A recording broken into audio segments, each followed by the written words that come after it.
औज़ुबिल्लाहि मिनश्शैतानिर्रजीम बिस्मिल्लाहिर्रहमानिर्रहीम।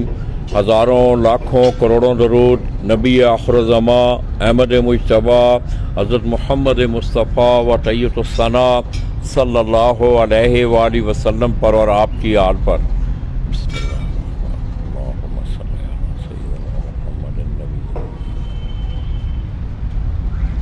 मैं अपने तमाम देखने वाले, चाहने वाले और बिलखुसूस आज के सेगमेंट के हवाले से पाकिस्तान से तल्लुक़ रखने वाले जितने भी रेसिंग पिजन के शौकीन हज़रात हैं, कोयटा की सरज़मीन से उनकी खिदमत में सलाम पेश करता हूँ। दोस्तों, आप देख रहे हैं कि जैसा कि आपको मालूम है कि पाकिस्तान में कबूतर परवरी का जो शौक़ है, मैं अगर हाई फ्लाइंग पिजन की बात करूं, लो फ्लाइंग पिजन की बात करूं, टुकड़ी वाले कबूतरों की बात करूं, इसके साथ साथ अब ये रेसिंग पिजन का ये शौक़ था, ये वर्ल्ड वाइड शौक़ है। जो लोग इस शौक़ से मुंसलिक हैं वो बखूबी जानते हैं कि यूरोप में, चाइना में ये शौक़, बेल्जियम में आप देखें कि बेल्जियम का ये कौमी खेल है।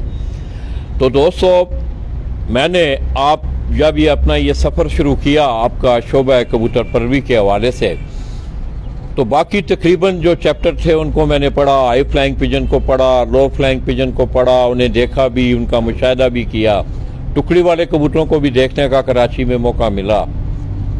तो ये कुछ चैप्टर रेसिंग पिजन के हवाले से खुसूसी तौर पे मैं देख रहा हूँ कि आज तो दुनिया हथेली पे है, सोशल मीडिया का दौर है। इन लोगों ने अपने बाकायदा तौर पर ग्रुप्स बनाए हुए हैं, पेजेस बनाए हुए हैं, ये एक दूसरे को जानते हैं। मैं जब कल यहाँ पहुँचा तो इस्लामाबाद की बात हुई, पेशावर की बात हुई, तो बड़ी खुशी हुई कि बाकी जो कबूतर हैं उनकी तरह अब रेसिंग पिजन का शौक़ भी जो है वो पाकिस्तान में ये इंटरनेशनल सतह पे मैं समझता हूँ मुतारफ़ तो हो चुका है। तो दोस्तों, मुझे 2018 में कोयटा के इस रेसिंग पिजन शौक़ को देखने का मौका मिला। तो यहाँ के लोगों ने बड़ा इसे ऑर्गेनाइज़ किया हुआ है और मेरा ये जो विज़िट का हवाला भी था, जो कि बलूचिस्तान पिजिंग रेसिंग क्लब, जिसको सैयद अहमद वली ऐड कर रहे हैं और उनके बाकायदा मेंबर हैं। इसके साथ साथ दूसरा क्लब की कोई पूछेंगे हम राफिउल्लाह मरी से कि कोई और भी लोग करवा रहे हैं।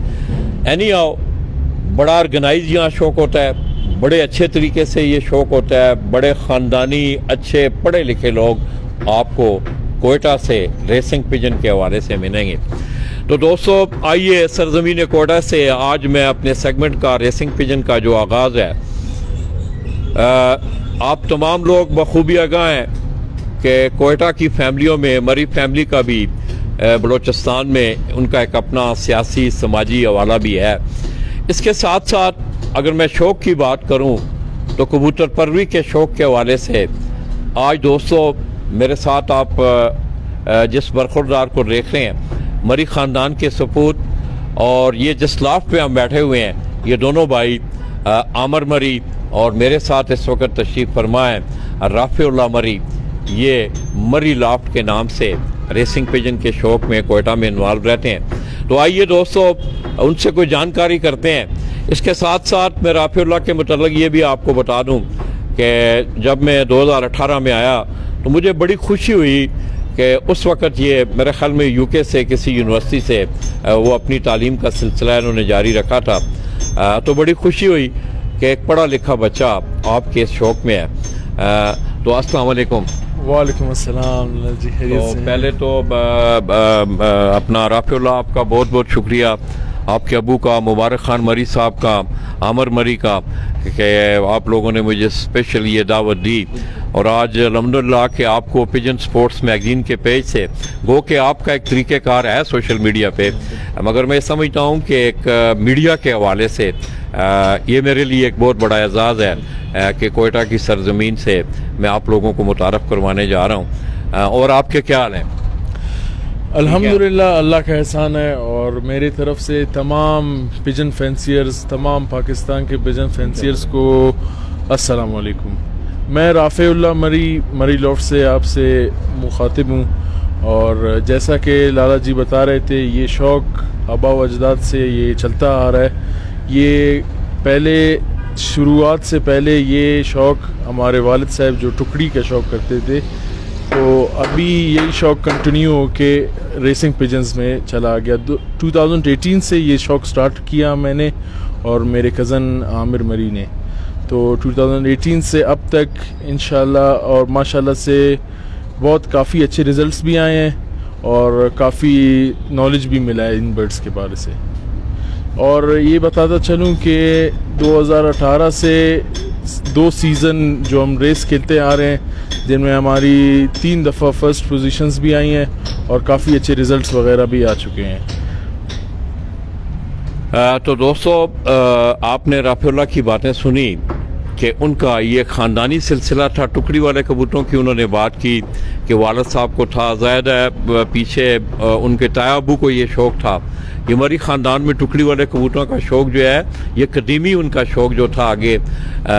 तो आगे अब जो उनकी तीसरी नस्ल है, जिससे ये राफेउल्लाह मरी और आमर मरी हैं, इनको रेसिंग पिजन का वैसे भी मुझे कल बड़ी हैरानगी हुई कि मैं इस्लामाबाद का, पेशावर का सुन के, हालांकि वो लोग मेरे नज़दीक हैं। तो दोस्तों, बड़ा ऑर्गेनाइज शौक़ है। तो आपका ये सफ़र फिर आप वालिद साहब को देख के आगे ये सफ़र आपका शुरू हुआ रेसिंग पिजन का? जी बिल्कुल। तो आपने वालिद साहब को मतलब ये बताया, कन्विंस किया कि किस तरह आप मतलब आपको किस तरह ये शौक़ पड़ा? जैसा कि ये लाला जी ने भी बताया, ये इंटरनेशनल है और इंटरनेशनल सतह पे आपको देखने को काफ़ी चीज़ें मिलती हैं। तो फेसबुक वगैरह और सोशल मीडिया पे इनके रेस और इनके रिज़ल्ट्स वगैरह जो यूरोप में रेसेस हो रही हैं और उनके रिज़ल्ट्स वगैरह, उनसे काफ़ी हमें नॉलेज भी मिली है और उन्हीं से ये शौक़ स्टार्ट हुआ आता है। तो अभी 2018 से ये जो रेसिंग पिजन्स हैं, ये रेसिंग पिजन्स का शौक़ हमने स्टार्ट किया। और टुकड़ी वाले जो पुराने कबूतर का तो शौक़ पहले से चला आ रहा था, मगर रेसिंग पिजन्स 2018 से हम लोग ने बाहर से बर्ड्स इंपोर्ट किए हैं और वहाँ से ये शौक़ स्टार्ट हुआ और ये माशाल्लाह से शौक़ चलता आ रहा है। और जैसा कि लाला जी ने आपको ये भी बताया कि यहाँ पे हमारा एक क्लब BPRC के नाम से है, जिसको लीड कर रहे हैं सैयद अहमद वली साहब और बाकी सीनियर मेंबरान। और ये हर साल जो हमारे टूर्नामेंट्स ऑर्गेनाइज हो रहे हैं, तो ये उन्हीं के रेसेस वगैरह चलते आ रहे हैं। इसके अलावा भी कोई राफेउल्लाह और कोई क्लब, इसके अपोनेंट कोई दूसरा कोई क्लब, वो कौन सा क्लब है? काफ़ी क्वेटा में, बलूचिस्तान में तो आपको काफ़ी क्लब्स वगैरह देखने को मिलेंगे, ठीक है। और जो यहाँ पे क्वेटा में तकरीबन ज़्यादा है, माशाल्लाह शौक़ काफ़ी ज़्यादा हो चुका है। अभी तो तकरीबन 4-5 क्लब्स आपके सिर्फ एक क्वेटा में 4-5। सैयद ज़मीर शाह साहब वो दूसरे क्लब में है? जी हाँ, वो दूसरे क्लब से ताल्लुक़ रखते हैं। अच्छा। और हमारा जो है ना BPRC, हमारा अपना जो क्लब का क्या नाम है? उनके क्लब का BPRA। अच्छा। जी हाँ, BPRA। और हमारा क्लब BPRC, जिसको सैयद अहमद वली साहब लीड कर रहे हैं। और अल्हम्दुलिल्लाह जो क्वेटा में लास्ट सीज़न जो हमारे रेसेस वगैरह हुई थी, और वन डे में क्वेटा में सबसे जो ज़्यादा डिस्टेंस है वो अल्हम्दुलिल्लाह BPRC ने कवर किया था लास्ट सीज़न। वो उमरकोट से क्वेटा तक का डिस्टेंस था। हाँ, मैंने उनका हमने डिस्प्ले भी किया था। मेरे ख्याल में बड़ी जो रेस थी आपकी लास्ट, वो सांगड़ से क्वेटा थी, गालबन उमरकोट से क्वेटा जो है ना 650 किलो GPS 15 की। ये क्वेटा का सबसे बड़ा, ऐसे आप समझे, एक एजाज़ है क्वेटा के लिए कि 617 GPS क्वेटा में सबसे पहली दफ़ा लास्ट सीज़न जो हम लोग ने अचीव किया। ये हमारे लिए बहुत बड़ा एजाज़ है। हमारे भाई सैयद अहमद वली भाई ने ये अचीव किया माइलस्टोन, और हमारे बाकी भाइयों के भी बर्ड्स आए। और इंशाल्लाह यही कोशिश है कि यही शौक़ और इसी जैसे जो रिज़ल्ट्स आए हैं, ये भी इंशाल्लाह आगे भी आते जाएंगे और मज़ीद बेहतरी भी आएगी इसी शौक़ में इंशाल्लाह। तो दोस्तों, आइए, ये आप देख रहे हैं कि ज़रा थोड़ा सा जूम करो। राफेउल्लाह के हाथ में आप ये देख रहे हैं दोस्तों, हाई फ्लाइंग पिजन तो आपने देखे होंगे, मगर इन कबूतरों को आप हाई फ्लाइंग या लो फ्लाइंग पिजन के जो कबूतर हैं, उनसे टोटली इनकी जिसामत, इनकी आंखें आप देखेंगे, इनका कद काट, ये बिल्कुल उनसे मुख्तलिफ नज़र आएगा आपको। तो आइए राफेउल्लाह, कोई थोड़ा सा लोग ये जानना चाहते हैं पंजाब से, ख़ुसूसी तौर पे जिस तरह हमारा हाई फ्लाइंग पिजन का शौक होता है, उसका बाकायदा क्राइटेरिया होता है जी कि जिस दिन पहले दिन बर्ड्स उड़ाने होते हैं। ये थोड़ा सा शार्टली लोगों को ब्रीफ कर दें कि आपका मतलब कि आपके पास कोई मुनसफ या अंपायर आता है, वो कबूतरों को देखता है, किस तरह आप बाहर लेके जाते हैं, कबूतरों को छोड़ते हैं, उनका टाइमिंग का क्या सिलसिला है, ये थोड़ा सा शार्टली, ताकि लोगों को ये अवेयरनेस हो। क्योंकि ये मैं समझता हूँ एक्सचेंज है, आपका ये इल्म जो है ये इसकी एक्सचेंज होनी चाहिए। तो इस पे थोड़ा सा अपने तफसीलन ज़रा रोशनी डालनी है। हर साल जैसे हर सालाना हमारे टूर्नामेंट्स ऑर्गेनाइज होते हैं, जिसमें हमारा क्लब BPRC हर साल अपना टूर्नामेंट ऑर्गेनाइज करता है। डिफरेंट रूट्स, जैसे हमारा ये सिंध रूट हो गया, सिब्बी रूट जिसे हम कहते हैं, और कराची रूट हो गया जो कराची तक खेले भी हैं पहले, और कराची रूट और तुरबत वगैरह और माड़ा। इस दफ़ा हमारा और जो टूर्नामेंट ऑर्गेनाइज हुआ है ये और माड़ा से हमारा टूर्नामेंट है इंशाल्लाह। और टूर्नामेंट तकरीबन आपको मई जून के टाइम जो है ना टूर्नामेंट ऑर्गेनाइज होता है, जिसमें हमें तारीखें वगैरह सब गिवन होती हैं। तो सबसे पहले यही करना होता है, जो बर्ड्स हमें तारीख के मुताबिक तैयार करने पड़ते हैं, जो यहाँ पे इनकी घर की ट्रेनिंग है वो तैयार करके, और जो रोड ट्रेनिंग्स आती हैं टॉसेस वगैरह जिसे हम कहते हैं वो करके, तो हमें एक टाइम मुकर्रर एक ऑर्गेनाइज करना पड़ता है कि इस टाइम तक हमारे बर्ड्स तैयार होने चाहिए। फिर सबसे पहला ऐसा ये होता है कि आपका एक क्वालिफाइंग मैच होता है, क्वालिफाइंग रेस होता है। क्वालिफाइंग रेस जो 100-150 किलोमीटर तक होता है, तो क्वालिफाइंग रेस में हर बर्ड का हिस्सा लेना ज़रूरी होता है। फर्दर टूर्नामेंट खेलने के लिए बर्ड को क्वालिफाइंग रेस का खेलना काफ़ी ज़रूरी होता है। सबसे पहले ये होता है कि जिस दिन रेस होता है उससे एक दिन पहले या 2 दिन पहले बास्केटिंग होता है, बास्केटिंग डे जिसे हम कहते हैं। और ये एक शौक़ का बहुत इम्पोर्टेंट हिस्सा यही है कि आपका बास्केटिंग एक प्रॉपर और एक वेल मैनर्ड तरीके से ऑर्गेनाइज हो, ठीक है। इसमें बास्केटिंग का ये प्रोसेस होता है। बास्केटिंग के लिए एक मुकर्रर टाइम दिया जाता है। बास्केटिंग है क्या मतलब? बास्केटिंग में बर्ड्स जो तमाम फैंसियर्स के हैं वो आके क्लब में जमा हो जाते हैं, और जो कल या परसों जिस दिन भी उनको रेस खेलना है वो रेस के लिए जमा होना है उन्होंने क्लब में आपने। जी हाँ, बास्केटिंग का एक मुकर्रर टाइम होता है जो तमाम फैंसियर्स को आगाह किया जाता है कि फ़िलहाल टाइम को आपने बास्केटिंग के लिए पहुंच जाना है। बास्केटिंग का ये प्रोसेस होता है, जो क्लब के रेसिंग मेंबरान जो हैं और रेसिंग कमेटी जो है ख़ुसूसन, उनका एक जिस जॉन से रेस है उस रेस का बर्ड का स्टैंप लगता है, और जो इसका रिंग वगैरह है वो नोट होता है। और जैसा कि लालच जी पूछ रहे थे कि टाइमिंग के हवाले से इनका एक रबड़ आता है लेफ्ट पाँव में, बाहर जाके इनको किस तरह फिर वो आप खुद अपनी गाड़ियों में लेके जाते हैं? वो क्लब का एक ऑर्गेनाइज सिस्टम है, जैसा क्लब कोई भी गाड़ी वगैरह जो बुक कर लेते हैं फिर आपके क्लब के पास जमा हो जाते हैं। क्लब के पास जमा हो गए, उसके बाद क्लब की रेसिंग कमेटी की ये जिम्मेदारी होती है कि ये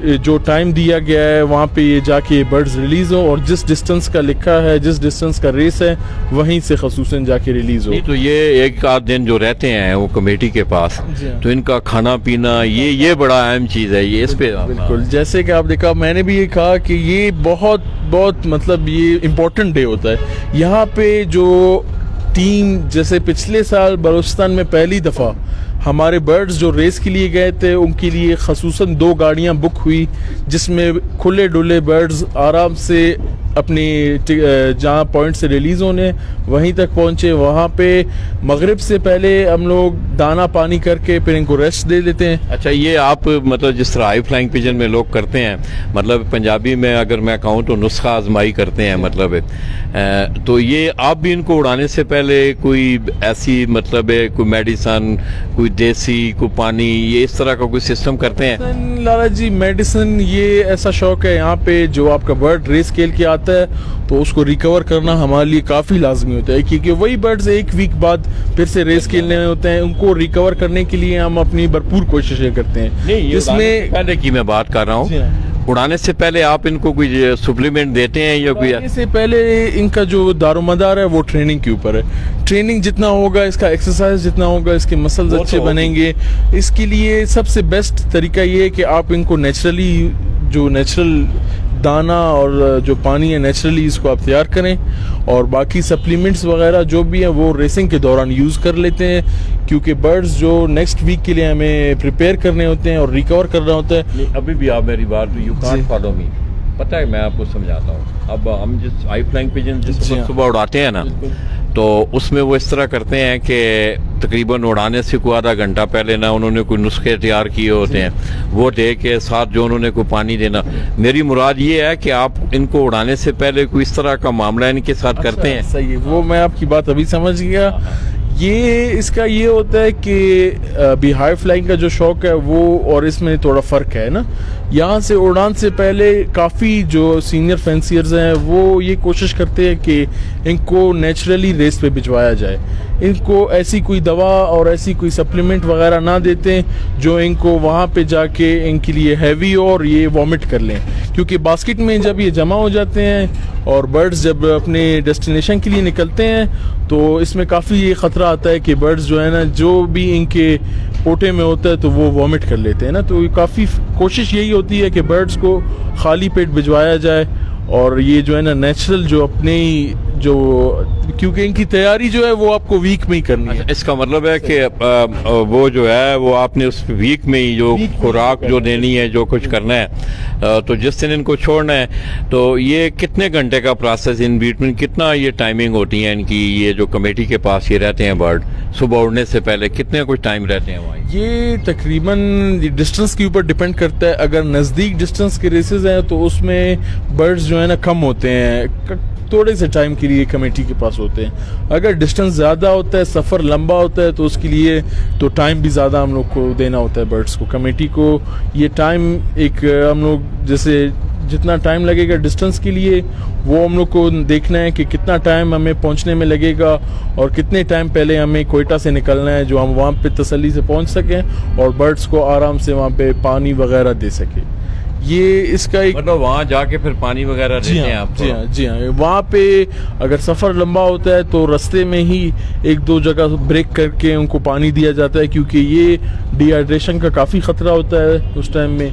बर्ड्स क्योंकि स्ट्रेस में होते हैं, बास्केट में होते हैं, और उनको पानी देना जो है ना काफ़ी लाजमी होता है। तो इसीलिए अगर डिस्टेंस ज़्यादा हो तो ब्रेक भी देते हैं, रेसिंग कमेटी ब्रेक देती है और बर्ड्स को पानी वगैरह दे देते हैं। अगर डिस्टेंस कम हो पे पहुँच गए, कबूतरों को आपने पानी दे दिया, उसके बाद फिर वहाँ क्या प्रोसीजर होता है? उस स्टैंपें जो है वो कमेटी यहाँ लगा देती है? जी हाँ, स्टैंप आपके बास्केटिंग डे पे ही लगता है। बास्केटिंग डे, बास्केटिंग जहाँ होता है वहाँ पे जिस डिस्टेंस का रेस है उस डिस्टेंस का स्टैंप। तो दोस्तों ये बास्केटिंग डे के हवाले से मैं थोड़ा सा आप लोगों को ब्रीफ कर दूं कि ये होता है इस तरह है कि जिस दिन अगले दिन रेस होती है उससे एक दिन पहले तमाम फाइनेंशियर जितने भी हैं जो पार्टिसिपेंट होते हैं उस रेस के, उनको आगाह कर दिया जाता है कि आपने एक बास्केट, हम आपको दिखाएंगे भी, वो बड़ी स्पेशल बास्केट्स होती हैं। जो परिंदे आपने उस रेस में उड़ाने हैं वो आपने कमेटी के पास लेके जाने हैं, कमेटी ने उनको चेक करके स्टैंपिंग लगा देनी है। उसके बाद फिर कमेटी का ही काम है, उनकी ही जिम्मेदारी है कि उन परिंदों को अपने मखसूस उस मुकाम पे पहुंचाएं जहाँ से उन्होंने रेस के लिए छोड़ना है। तो जो आप पहुंच गए, पानी भी कबूतरों को दे, तो फिर वहाँ कोई अंपायर होता है, क्या तरीक़ेकार होता है फिर वहाँ? अंपायर का जैसे मैंने बताया कि ये टाइमिंग का इसका ये सिस्टम होता है कि बर्ड्स के पाँव में एक रबड़ होता है जो बर्ड्स को पहनाया जाता है। बास्केटिंग डे में ही उसका जो रिंग नोट हो जाता है, रिंग कमेटी लिख लेती है, फिर उसमें ये रबड़ डाला जाता है और उसके अलावा स्टैंप लगाया जाता है वेरिफिकेशन के लिए। ये रबड़ जो होता है फिर यहाँ पे हमें, जी हाँ, इसमें एक कोड होता है जो हर बर्ड का अलग एक कोड होता है और स्पेसिफिकली ये कोड उसके पाँव में रहता है और हमें जो है ना क्लब की तरफ से, कमेटी की तरफ से क्लॉक्स गिवन होती हैं। क्लॉक में ये होता है आपका क्लॉक है और जब बर्ड आता है जैसे ही वो पहुंच जाता है तो उसके पाँव में जो वो रबड़ होता है वो हमें क्लॉक में ही डाल के और क्लॉक स्टार्ट करनी होती है। तो ये इसी से ये हम बता सकते हैं आगे जब रिज़ल्ट निकलते हैं तो उसमें ये क्लॉक ओपन किया जाता है और क्लॉक में ही यही देखा जाता है कि ये कितने टाइम पे ये बर्ड आके बैठा है और ये क्लॉक से जब ये टाइम नोट कर लिया फिर उससे वो रबड़ निकालते हैं और फिर वो रबड़ भी रजिस्टर में जो इनके रिंग नंबर्स वगैरह लिखे हैं उनसे वेरीफाई किया जाता है। ये इसका ये प्रोसेस होता है। अच्छा राफिउल्लाह, आप तो आपकी ज़ाहिर है आप इस शौक़ से, रेसिंग पिजिंग के शौक़ से आप वाबस्ता हैं, बड़ी गहरी नज़र भी है आपकी। मुझे पता है कि आप बाहर जितना ये शौक़ हो रहा है, क्या उन इलाकों में या हमारे कोयटा के इलाकों में इन कबूतरों को वहाँ ये ज़्यादा इजी रहते हैं, ये यहाँ इनको कोई सफ़र करना पड़ता है उस मौसमी हवाले से? मतलब है आप अपने मुल्की जो आपका रहन सहन है, जिस तरह पहाड़ी इलाका है, आपका इर्द गिर्द बहुत बड़े बड़े पहाड़ हैं और बड़ा सिलसिला है, तो इस हवाले से क्या इनको कोई मुश्किलात रहती हैं कबूतरों को? जैसा कि बलूचिस्तान आपको पता है, बलूचिस्तान काफ़ी यहाँ पे पहाड़ी इलाका है और काफ़ी जो कोयटा का मौसम है काफ़ी खुश्क, साल 12 महीना यहाँ पे बारिशें काफ़ी कम होती हैं, जिनकी वजह से बर्ड्स, रेसिंग बर्ड्स को काफ़ी मुश्किलात का सामना करना पड़ता है। सबसे बड़ा मसला ये है कि हमारा जो ये बलूचिस्तान है, कोयटा खसूसन, यहाँ पे पहाड़ी सिलसिला काफ़ी ज़्यादा है। पहाड़ी सिलसिले से मुराद कि जब बर्ड्स रिलीज़ होते हैं, रिलीजिंग पॉइंट से कोयटा तक इनको पहाड़ वगैरह फेस करने होते हैं। पहाड़ जैसे कि मैं बताऊं कि पहाड़ बर्ड्स के लिए काफ़ी ये हार्ड होता है, क्योंकि पहाड़ से टॉप के आना या वो इतना मैस हो जाता है कि वहाँ एक भी गलत दर्रा में अगर बर्ड चला गया तो वो काफ़ी दूर निकल जाता है। तो इसके लिए यहाँ पे काफ़ी मुश्किलात का सामना है और इसके अलावा मौसम का बहुत दारमदार है इस रेसिंग पे ना। नमी मतलब नमी होती है, आपने कहा ना खुश्क होता है मौसम, नमी कम होती है इसका? काफ़ी कम होती है यहाँ पे, नमी तो बिल्कुल होती ही नहीं है। सर्दियों में थोड़ा बहुत ये फिर भी बारिशें वगैरह हो जाती हैं, मगर इस टाइम काफ़ी खुश्क वेदर है यहाँ का और बर्ड्स यहाँ पे, मतलब जैसे कि यूरोप का मैं आपको बताता चलूँ, यूरोप में वाटर अवेलेबिलिटी काफ़ी ज़्यादा है। वहाँ पे बर्ड जैसे ही रिलीज़ हो जाते हैं तो इनको पानी पीने के लिए लाजमी इनको पानी ज़रूरत पड़ता है और बलूचिस्तान खुश्क है और यहाँ पे पानी इनको अवेलेबल नहीं होता। वह जैसे वो इलाके हैं वहाँ पे तो बर्ड को पानी भी मिल जाता है, तो पानी पी के अपना सफ़र कंटिन्यू रखते हैं। यहाँ पे इस चीज़ का काफ़ी मुश्किल होता है। ये आपने एक बड़ी आगाही दी, ज़बरदस्त आपने बात बताई। अब हाई फ्लाइंग पिजन में ये है ना कि अगर उनका कबूतर कहीं बाहर बैठ के पानी पी के आता है ना तो उसको काट देते हैं, उसका टाइम नहीं देते। भाई इसमें ये अलाउ है, ये कबूतर अपनी मर्जी से रास्ते में यहाँ पे लॉन्ग डिस्टेंस रेसेस जैसे यूरोप में होती हैं 1200 GPS 1200 km और उससे भी ज़्यादा, वहाँ पे तो बर्ड सेकंड डे पे काफ़ी बर्ड्स ऐसे होते हैं जो सेकंड डे पे अराइव होते हैं। तो बर्ड का 24 घंटे से ज़्यादा सफ़र करना और घर से दूर रहना इनके लिए काफ़ी मुश्किलात का सामना करना पड़ता है, क्योंकि इनके पानी वगैरह और जो पहाड़ में तो यहाँ पे का ये देखने को भी मिलता है हमें कि बर्ड जब लेट आ रहा है या 2 दिन या 3 दिन बाद आ रहा है तो ये एक वाज़ेह बात है कि 2-3 दिन बाद अगर एक बर्ड रेस से पहुंचता है तो कुछ ना कुछ उसको खाने के लिए भी मिला होता है और कुछ पीने के लिए लाजमी चाहिए होता है आगे सफ़र कंटिन्यू रखने के लिए। तो जब ये इसमें हरज कोई नहीं है, मकसद है कि अगर आपका बर्ड, ये दोस्तों एक नई चीज़ आपके सामने आई है कि जिस वक्त आप कबूतरों, जिस तरह के मैंने पहाड़ी सिलसिले की बात की, तो ज़ाहिर है ये कबूतर जो है मैदानी इलाकों में, रात को ऑफ द रिकॉर्ड हमारी डिस्कस हो रही थी इस बात पे, तो मैदानी इलाकों में इनको इतना प्रॉब्लम नहीं होता है। यहाँ अगर आप देखेंगे इंशाल्लाह, मुझे मौका मिला तो कोयटा की ये जो वादी है ये बिल्कुल चारों तरफ से पहाड़ों के दरमियान है, प्याला नुमाई इसी तरह है ना जी, चारों तरफ इसके पहाड़ हैं। तो दोस्तों ये जो राफिउल्लाह साहब ने ये बताया कि कबूतर, मिसाल के तौर पे उमरकोट से आपने कबूतर छोड़ा है तो कबूतर कहीं मर्जी से बैठ के पानी पी के वो फिर अपने घर आ सकता है। अच्छा राफिउल्लाह ये तो हो गया, उसके बाद फिर रिज़ल्ट वगैरह अनाउंस होता है। तो किस तरह देख रहे हैं आप रेसिंग पिजन के शौक़ को यार यहाँ बलूचिस्तान में?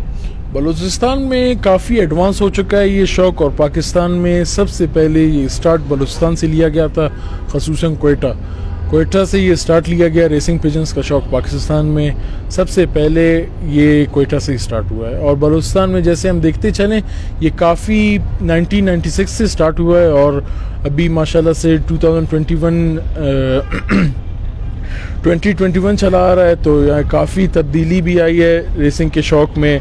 और इंशाल्लाह हमारा क्लब BPRC इंशाल्लाह कुछ ही सालों में इंशाल्लाह नेक्स्ट ईयर्स में ETS सिस्टम पे शिफ्ट हो जाएगा। ETS सिस्टम से मुराद यूरोप में तो काफ़ी ETS सिस्टम पहले से ही आ चुका है। ETS सिस्टम में ये होता है कि आपका इलेक्ट्रॉनिक टाइमिंग सिस्टम है, और वहाँ पे जो बर्ड आपका रेस से जैसे ही पहुँच जाता है तो उसके पाँव में जो चिप होती है वो वहाँ पे स्कैन होके रिज़ल्ट में ऑटोमेटिकली जो है ना आ जाता है। उसमें हमें ये क्लॉक में बर्ड के ये रबड़ वगैरह वेरिफिकेशन की कोई ज़रूरत नहीं, क्योंकि वो ETS सिस्टम में जो उनका चिप है वो वेरीफाई होके और एग्जैक्ट जो टाइम पे बर्ड पहुँचा है एग्जैक्ट उसी टाइम पे ही नोट होके रिज़ल्ट पे आ जाता है। इंशाल्लाह BPRC कुछ ही सालों में टोटली बेंजिंग सिस्टम जो दुनिया में सबसे नामी जानी सिस्टम है, और ETS के हवाले से सबसे अच्छी जो ETS सिस्टम्स हैं वो बेंजिंग का है, और इंशाल्लाह बेंजिंग पे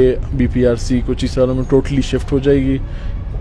और बेंजिंग जी हाँ बेंजिंग सिस्टम पे इंशाल्लाह हमारी भरपूर कोशिश है। सैयद अहमद अली और काफ़ी जो हमारे बाकी सीनियर मेंबरान हैं उनकी कोशिशों से इंशाल्लाह बेंजिंग सिस्टम पे अभी BPRC में शिफ्ट होगी। तो दोस्तों ये थोड़ा सा मैं साथ साथ आपको चलें, ये मेरी भी रहनुमाई आगाही हो रही है आज कि मुझे आज इस हवाले से ये खुसूसी तौर पे जानकारी का मौका मिल रहा है। ये बेंजिंग सिस्टम के हवाले से राफिउल्लाह भाई आपको जो ब्रीफ कर रहे थे उसका मतलब ये है कि पहले जो कबूतर इनके उड़ाते थे एक स्पेशल एक आता है इम्पोर्टेड चाइना से भी आता है, उसमें एक कोड होता है, प्लास्टिक का वो रिंग होता है रबड़ की तरह, तो वो कमेटी अब उन कबूतरों को डाल देती है। कोड का कमेटी को ही पता होता है जिस वक्त कबूतर आपका वो डिस्टेंस तय करके आके घर बैठता है तो आपने जो वो प्लास्टिक का जिस पे कोड होता है वो आपने वॉच को देना है, घड़ी को देना है, घड़ी ने फिर वो टाइम देना है कि ये इतने बजे आके बैठा है। मगर अब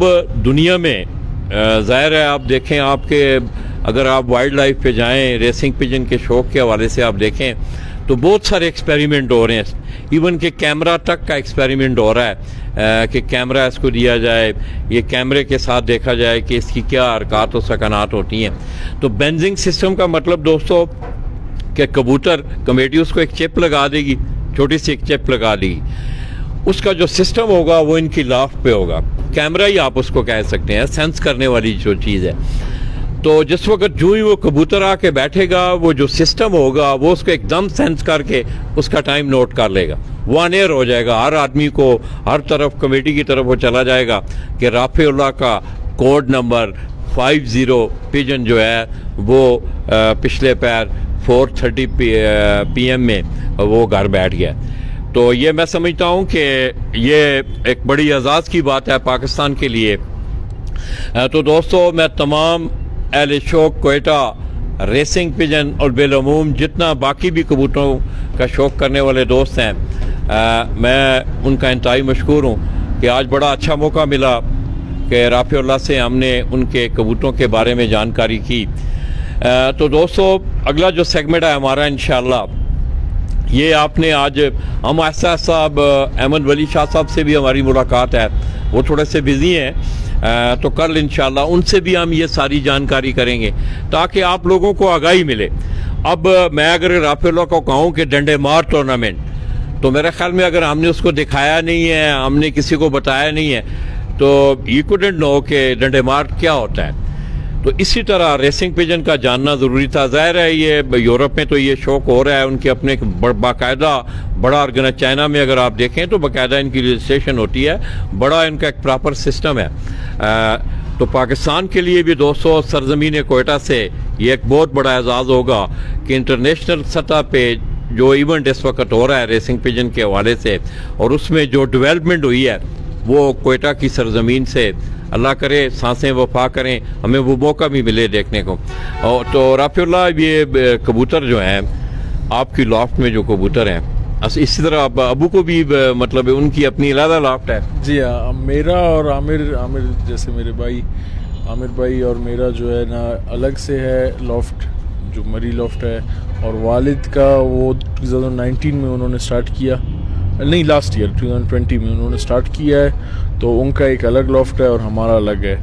मतलब अलग से मुराद है तो दोनों मरी लॉफ्ट और दोनों एक ही नाम मुख्तलिफ मतलब हैं दोनों। नाम उनके नाम से है और हमारा जो है ना हमारे नाम से है। बेसिक तो एक है हमारा लॉफ्ट, बेसिक ये भी और वो दोनों लॉफ्ट हमारे एक है, मगर यहाँ पे सिस्टम सारा आमिर भाई और मेरा है और वहाँ पे वालिद का अलहदा सिस्टम है। तो दोस्तों ये आप देखें कि कैसी खुशबू है कि इनके वालिद साहब भी उसकी जो है आबियारी कर रहे हैं, साथ साथ उनका बेटा है, भतीजा है उनका आमिर मरी। तो ये लाफ्ट उनके कहने का मकसद ये था, ये एक ही घर से हैं ये कबूतर मरी लाफ्ट के वाले से, मगर ये है कि एक साइड पे उनके अबू मुबारक खान मरी साहब वो अपने कबूतरों को देखना संभालना सिलसिला, और एक साइड पे जो है राफिउल्लाह और आमर ये दोनों भाई जो हैं ये अपने कबूतरों को करते हैं। तो राफिउल्लाह ये फिर आपकी तालीम की थोड़ी सी गुफ्तगू कर लूँ। तो बेसिक एजुकेशन के हवाले से यार, ताकि लोगों को तस्दीक हो जाए, लाला जी मैं अक्सर तस्करा भी करता हूँ, बेसिक एजुकेशन आपने कहाँ से ली?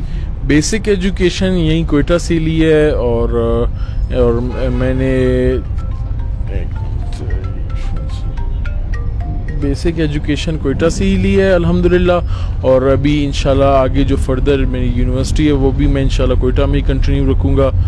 और बेसिक एजुकेशन सिटी स्कूल से मैंने हासिल की है और कैम्ब्रिज OA लेवल्स जो है ना वो मैंने किया है, और इंशाल्लाह आगे यूनिवर्सिटी का भी इरादा है और मेडिकल फील्ड में इंशाल्लाह मेरा इरादा है कि आगे कंटिन्यू रखूँगा। अल्लाह आपको कामयाबियाँ अता करे। तो दोस्तों कैम्ब्रिज यूनिवर्सिटी ये मेरे ख्याल में UK से, कैम्ब्रिज यूनिवर्सिटी का जो कोर्स है यही ये कैम्ब्रिज यूनिवर्सिटी का दोस्तों ये पढ़ते ये यहाँ ही रहे हैं, मगर कोर्स जो था वो कैम्ब्रिज यूनिवर्सिटी का था।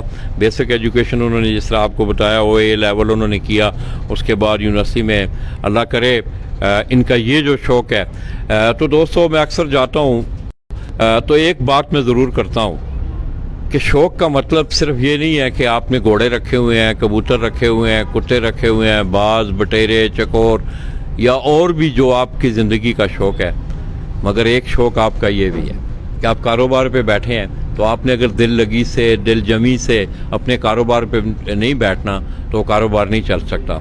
इस तरह तालीम भी आपका एक शौक़ है, तालीम भी आपका एक शौक़ है। जिस वक्त आप उसको दिल जमी से दिल लगी से या एक इवेंट एक अचीवमेंट होती है जहन में कि मैंने गोल जो है वो अचीव करना है, तो अल्लाह करे मेरी दुआ है 2018 में भी आके खुशी हुई कि राफिउल्लाह का अल्लाह पाक ये आरज़ू भी उनकी पूरी करें और साथ साथ उनके शौक़ की भी आबियारी हो। तो राफिउल्लाह ये कबूतर फिर आपने शुरू से ही बाहर से इंपोर्ट किए? 2018 में जो मेरा सबसे पहला बर्ड था रेसिंग पिजन था वो मैंने अल्हम्दुलिल्लाह UK से इंपोर्ट किए। UK से जो मेरे काफ़ी अजीज़ दोस्त कासिम सेलेक्स थे उन्होंने मेरे लिए 6 बर्ड्स भिजवाए जहाँ से मैंने स्टार्ट लिया, और अल्हम्दुलिल्लाह वही बर्ड्स हैं जो अभी तक उनके रिज़ल्ट्स वगैरह फर्स्ट पोजीशंस में भी उन्हीं के बर्ड्स के बदौलत मुझे फर्स्ट पोजीशंस भी हासिल हुई हैं। और उसके बाद उसी बंदे से फिर से मैंने 2018 में फिर से मैंने इंपोर्ट करवाए बर्ड्स, और उसके बाद अभी शिफ्ट हो चुके हैं जैसे वो कहीं और उन्होंने शौक़ ख़त्म कर दिया है। तो अभी और काफ़ी जो मेरे यूरोप के दोस्त हैं लॉन्ग डिस्टेंस वाले जो हैं इंग्लैंड वाले, और बाकी ऑस्ट्रिया में कुछ दोस्त हैं, और UAE जैसे मिडिल ईस्ट है वहाँ पे भी काफ़ी दोस्त हैं जो अभी बर्ड्स भिजवा रहे हैं मेरे लिए। अच्छा माशाल्लाह। ये दोस्तों ये बाहर से इंपोर्टेड बर्ड्स हैं। तो राफिउल्लाह ये किस तरह हाउ यू असेस कि मतलब एक कबूतर की आप एक बाहर से कबूतर आपके पास आया, आपने उसको देखा नहीं उड़ते, तो किस तरह असेस करते हैं कि वाकई ये कबूतर परफेक्ट है, इसका सियानापन, इसका वापस आना, टाइम देना, ये किस तरह असेस करते हैं आप? यूरोप में तो पेडिग्रीड सिस्टम है, जो बर्ड्स आते हैं उनके साथ इनकी पेडिग्री सर्टिफिकेट होती है जिसमें इनके माँ बाप और दादा दादी वगैरह इनकी पूरी जो नस्ल है वहीं पे मेंशन होती है, इनके जो रेसेस इन्होंने खेले हैं और जो रेसेस इनके जो आबा व अजदाद खेलते आ रहे हैं उनका सारा डिटेल गिवन होता है। उसी से ही हम ये एसेस करते हैं कि ये बर्ड्स यहाँ पे सूटेबल है और कितने खेल सकेंगे यहाँ पे, ये अंदाज़ा हमें हो जाता है कि ये फिर उसके ब्रीड लेके आप आगे फिर अपनी मतलब असेसमेंट करते हैं। ये उस कबूतर को तो नहीं उड़ाते जो आप? हाँ। वो बर्ड जो पेडिग्री के वाइज हम सेलेक्ट करते हैं यूरोप से या कहीं और से, वो इंपोर्ट करके यहाँ पे ब्रीड खसूसन ब्रीड किया जाता है, और उनके जो यंगस्टर्स होते हैं वो 1 साल या कुछ महीने बाद रेस पे जाते हैं, और उनकी परफॉर्मेंस से जो है ना हमें एहसास हो जाता है कि क्या तरीक़ेकार होता है ये जो आपका देखें हाई फ्लाइंग पिजन का एक अपना तरीक़ेकार है कबूतरों को संभालने उड़ाने का, तो आप इनकी सिखलाई किस तरह करते हैं? सबसे पहले अक्टूबर नवंबर के टाइम इनके ब्रीडिंग पेयर्स जो है ना वो पेयर करते हैं।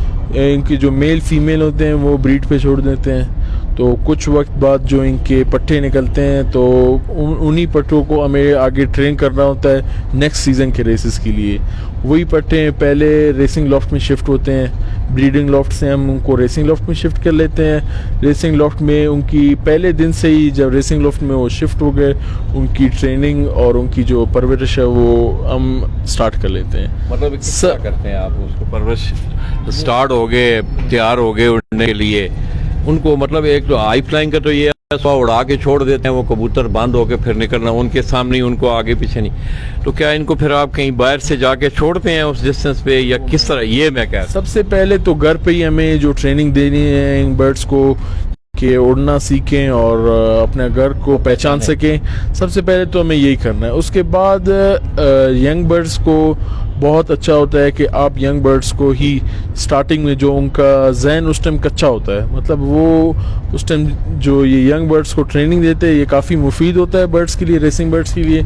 सबसे पहले बर्ड्स को बास्केट के लिए बास्केट में आदी करना होता है बर्ड्स को, बास्केट में ही उनको ट्रेन करते हैं। कुछ वक्त बास्केट में डाल के आपको बिल्कुल कोई मसला ही नहीं है कि आप लॉफ्ट से ही उनको रिलीज़ कर ले, सिर्फ उनको ये बास्केट का जो ये प्रोसेस है और बास्केट में जो ज़हन होना चाहिए कि केज से निकल के एक छोटे से पिंजरे में जाना है। बिल्कुल।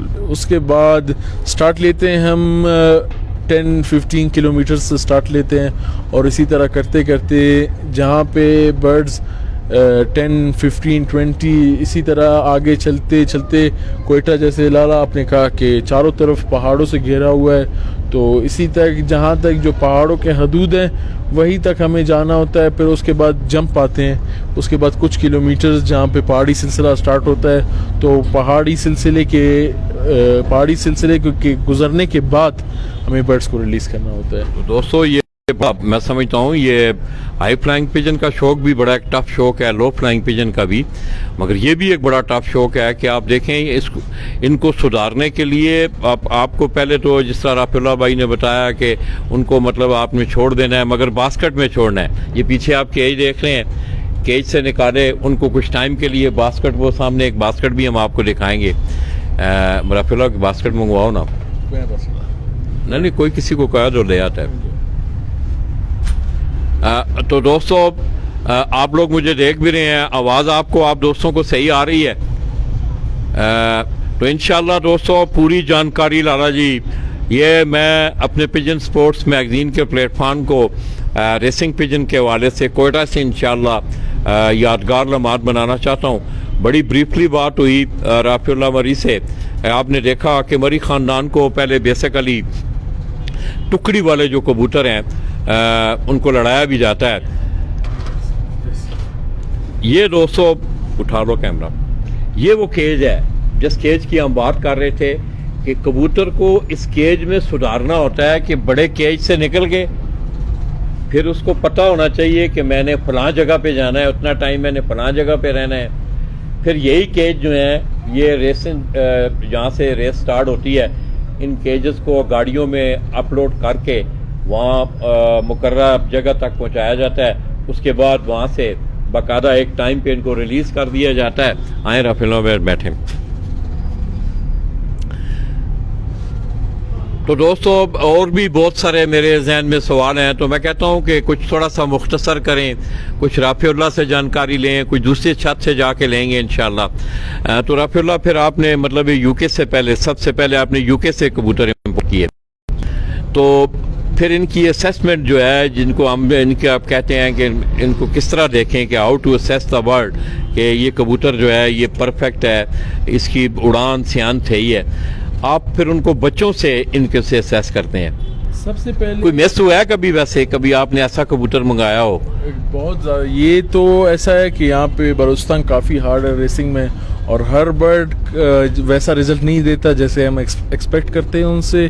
काफ़ी जो मशहूर ब्लड लाइन्स हैं वो भी यहाँ आके काफ़ी टेस्ट करने के बाद भी फेल हो चुके हैं, और हमारे जो अंदाजे हैं वो गलत हो चुके हैं। मगर और काफ़ी अक्सर औकात ये भी होता है कि जो बर्ड्स यहाँ के फैंसियर्स हैं जिनको अच्छे लगते हैं वो यहाँ पे रिज़ल्ट भी अच्छा देते हैं। और अक्सर ये भी होता है कि यहाँ जो बर्ड्स आते हैं उनकी जिसामत देख के जो लोगों को पसंद आता है वो भी यहाँ पे रेस नहीं कर पाते। तो इसका ये होता है कि इसका जो मेन इसको जज करने का जो तरीका है वो सिर्फ एक ही है, वो यही है कि आप इनसे यंगस्टर्स लें, इनके बच्चे, इनके जो पट्टे होंगे उन्हीं को आप रेस दें, वही आपको सबसे अच्छा बता सकेंगे कि ये बर्ड कितना अच्छा ब्रीडर है। तो ये जो आपके हाथ में अभी कबूतर है ये भी इम्पोर्टेड कबूतर है? जी नहीं, ये मेरे रेसिंग टीम का एक मेल है जो अगले साल रेस पे जाएगा इंशाल्लाह। बाकी जो मेरे बर्ड्स हैं वो मैं आपको दिखाता जाऊंगा, शौक कराऊंगा।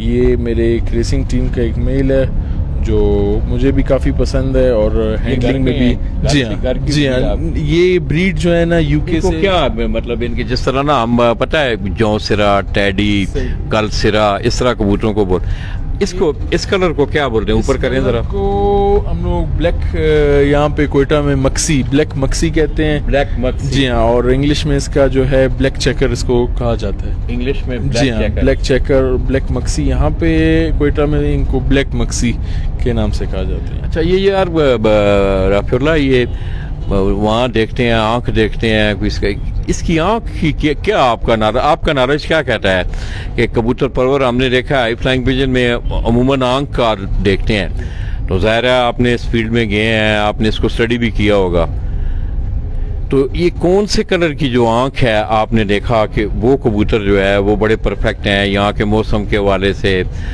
मतलब अवेयरनेस के हवाले से? जितना मेरा एक्सपीरियंस रहा है इस शौक में और जितना मैंने अपने सीनियर फैंसियर्स से सीखा है, तो इस नतीजे पे हम आए हैं कि ये इनकी जो जिसामत है और इनके आँख के जो कलर वगैरह है ये मायने नहीं रखते। इनका जो मेन है वो इनका रेसिंग है।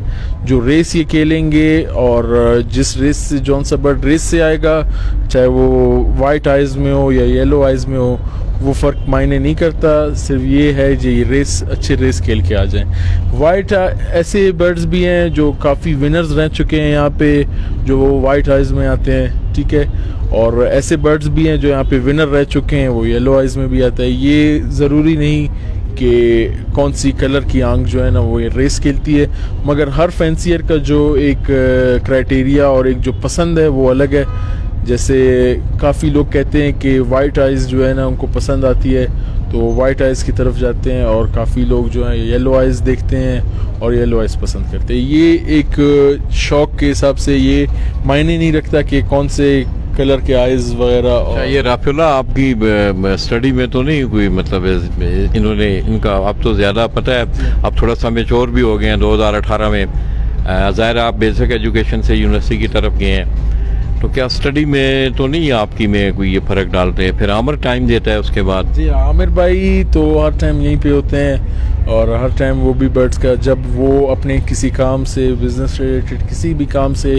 बाहर जाते हैं तो फिर उस टाइम मैंने टाइम देना होता है। इसी तरह हम दोनों जो है ना टाइम डिस्ट्रीब्यूट करके और पूरे साल जो है ना इसी शौक़ को टाइम देते हैं। हम दोनों में से एक को लाजमी एट अ टाइम यहाँ पे होना लाजमी है, क्योंकि बर्ड्स की जो परवरिश है वो हम दोनों में से ही एक को करना पड़ता है लाजमी।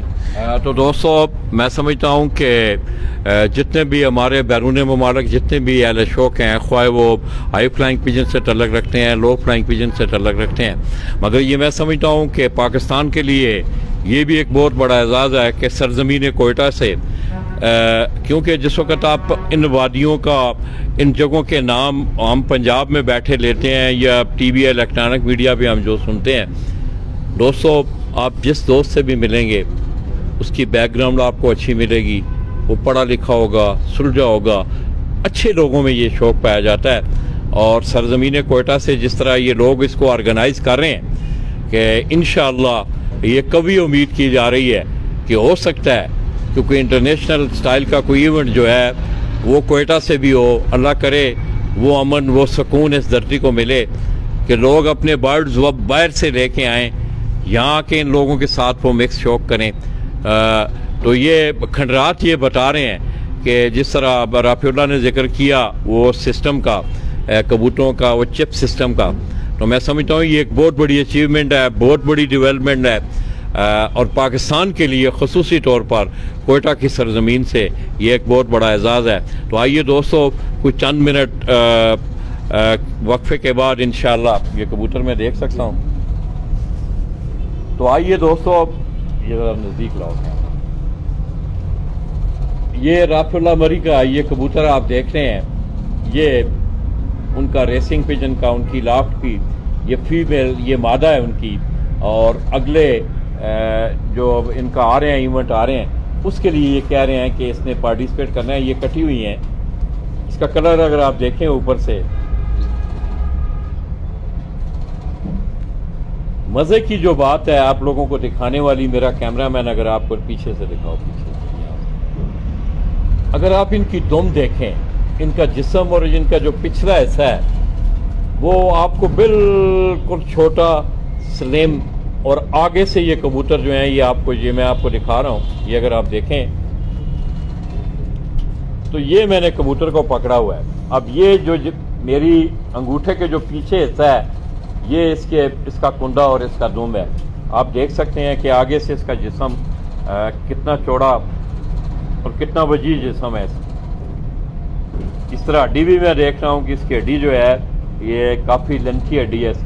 और कबूतर ये अगर आप देखें तो ये मेरे दोनों हाथों में, मैं इसको पकड़ूं तो तब ये कबूतर मेरे दोनों हाथों में आता है। तो दोस्तों, चंद मिनट के लिए इजाज़त दीजिएगा। आप लोगों ने हमारे साथ रहना है, आप लोगों ने बोर नहीं होना दोस्तों। मैं समझता हूँ कि ये भी एक ऐसा सेगमेंट था पाकिस्तान की सरजमीन से, जैसा कि मैंने तस्करा किया कि रात को ये जानकारी मिली कि इस्लामाबाद से भी लोग कोशिशें कर रहे हैं, पेशावर में भी, गुजरांवाला में भी है, जंग में भी सुना है, कराची में भी है। तो हो सकता है कि ये जितने भी फाइनेंसर हैं, अगर मैं समझता हूँ पाकिस्तान के भी जितने फाइनेंसर हैं, ये भी एक अच्छे मौसम में, जिस तरह गर्मियाँ हैं, पंजाब में ज़्यादा गर्मी होती है, तो एक ऐसा एक मौसम सेलेक्ट कर लें कि ये इकट्ठे होकर यहाँ से ये शौक करें। तो इंशाल्लाह ये बड़ी कभी उम्मीद है कि ये दिन भी इंशाल्लाह रेसिंग पिजन में आएंगे।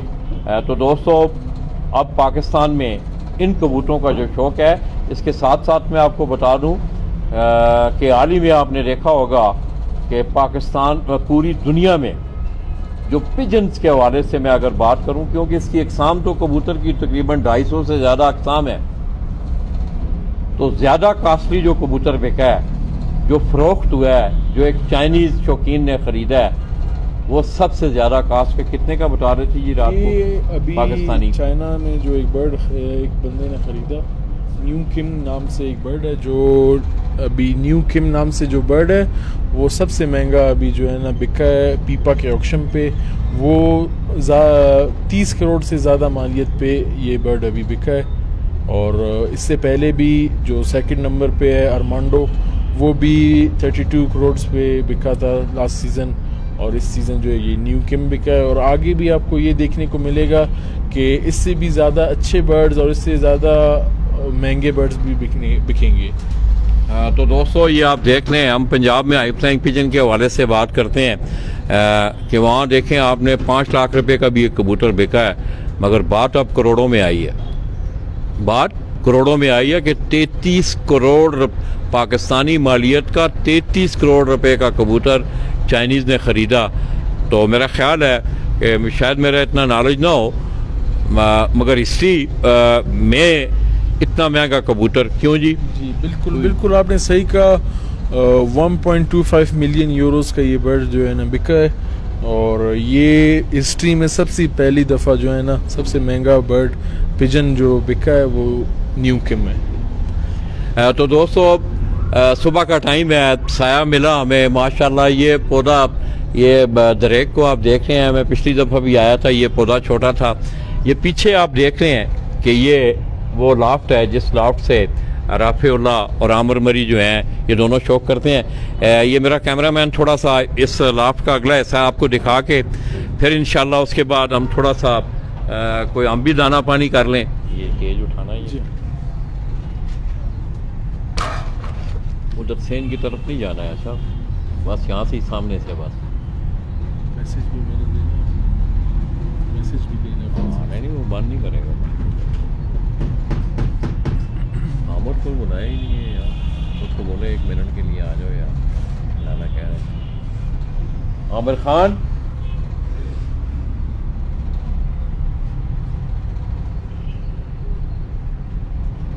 छोटे को भी बुलाओ, ये छोटा है।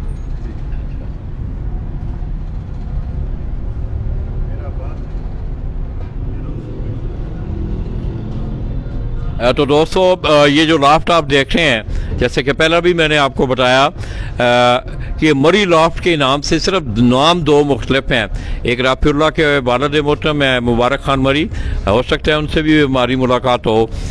सेकंड सेगमेंट जो है उनके पास हम इंशाल्लाह करेंगे। तो ये जो लॉफ्ट है, इस लॉफ्ट पे राफेउल्ला और आमिर मरी वो उनके कज़न हैं। ये दोनों भाई जो हैं यहाँ से शौक करते हैं। चलो ले आओ बस। तो राफेउल्ला ये छोड़ते हैं इन कबूतरों को आप यहाँ से ही अंदर से ही? जी हाँ। ये कुछ स्पेशल सिस्टम बनाया होता है इसका? ये इसी लॉफ्ट से, ये जो है हमारा रेसिंग लॉफ्ट है, जहाँ से हम रेस में पार्टिसिपेशन के लिए जो बर्ड्स तैयार करते हैं वो यहीं से होते हैं। इसी को रेसिंग लॉफ्ट कहते हैं। ब्रीडिंग लॉफ्ट का जो सिस्टम है वो अलग है, वो भी आपको इंशाल्लाह दिखा देंगे। और जो रेसिंग लॉफ्ट है, ये छोटा सा सेटअप आप पीछे देख रहे हैं, ये आपको उनका ये ब्रीडिंग सेटअप है। और ये जो हमारे पीछे जिस जगह पे हम बैठे हुए हैं, ये इनके रेसिंग पिजिंग वो सिपाही हैं, वो उनके खिलाड़ी हैं जो आगे रेसों में हिस्सा लेते हैं। तो यहाँ से इनको आप देख रहे हैं कि ये जो केज नीचे पड़ा आपको देखा, हमने दिखाया कि इन केजेस में उनको लेके जाया जाता है। मगर यहाँ भी इनकी ट्रेनिंग जिस वक्त होती है तो इस केज से निकाल के उन्हें इस बास्केट में डाला जाता है, कुछ लम्हे के लिए उन्हें छोड़ा जाता है, फिर इसी बास्केट से उन्हें, ताकि उनका ये एक ज़हन बन जाए कि हमने इतने टाइम जो है इस बास्केट में रहना है, बाहर जाना है, वहाँ से उड़ना है। तो यहाँ से आप अंदर से छोड़ते हैं जिस वक्त?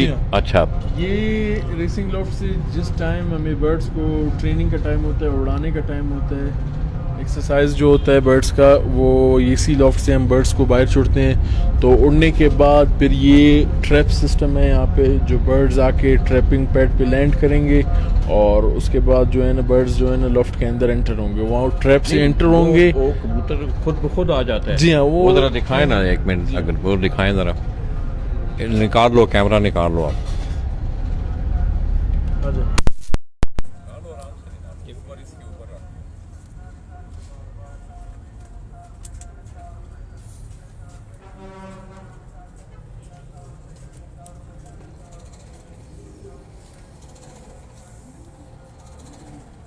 ये रेसिंग लॉफ्ट है हमारा, और जैसा मैं आपको बताता चलूँ, ये 3 सेशंस में डिवाइड किया जाता है, मेल्स, फीमेल्स और यंग बर्ड्स।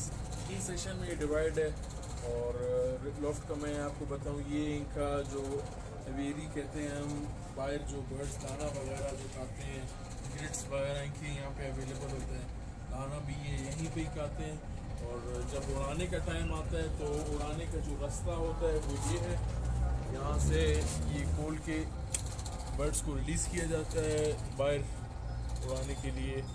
और इसके बाद जब बर्ड्स वापस आते हैं तो ये आप देख सकेंगे, ये इनका यहाँ पे जो है ना इनका लैंडिंग की जो जगह है, लॉफ्ट के ऊपर लैंड करके यहाँ आके फिर यहाँ से ये ट्रैप जो है इनका ट्रैप खोलते हैं हम।